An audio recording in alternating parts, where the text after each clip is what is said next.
différents groupes politiques et les communistes ont choisi de se réunir à Martigues. C'est une ville qui dirige depuis plus de 60 ans. Samia Déchir les a suivis, on regarde.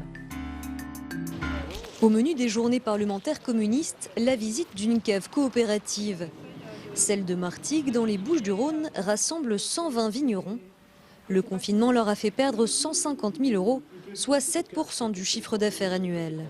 On a beaucoup de cuvées qui devaient partir normalement au mois d'avril et qui ne sont pas partis. On a eu des problèmes sur notamment les restaurateurs, les campings qui étaient fermés et qui sont des gros clients de la cave. Parce qu'elle écoule 70% de son vin en vente directe, cette coopérative a pu limiter les pertes. Pour les parlementaires communistes, le plan de relance de 100 milliards d'euros prévu par le gouvernement n'est pas à la hauteur des difficultés des entreprises.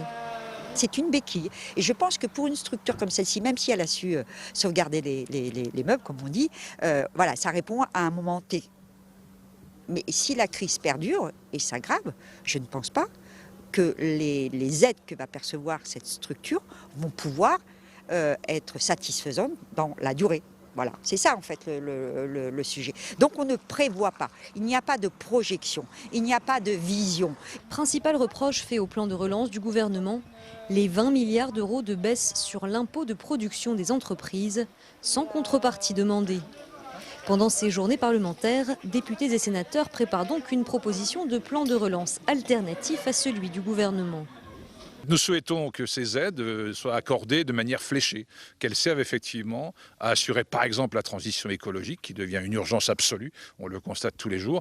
Voilà, il ne faut pas que les entreprises puissent faire ce qu'elles veulent sans rendre de compte à l'État, à la nation. Les communistes travaillent sur un plan d'environ 300 milliards d'euros pour financer une centaine de mesures, comme la refondation du système de santé qu'ils voient comme un vivier d'emploi. On a vu ce qui s'est passé dans les EHPAD. On a besoin de revaloriser les métiers d'accompagnement de la personne, d'ailleurs de la naissance jusqu'à la mort. Il faudrait 300 000 emplois en 3 ans pour justement permettre cet encadrement de ces personnes âgées. Des propositions qu'ils défendront à l'Assemblée nationale et au Sénat au moment de l'examen du prochain budget de l'État prévu à l'automne.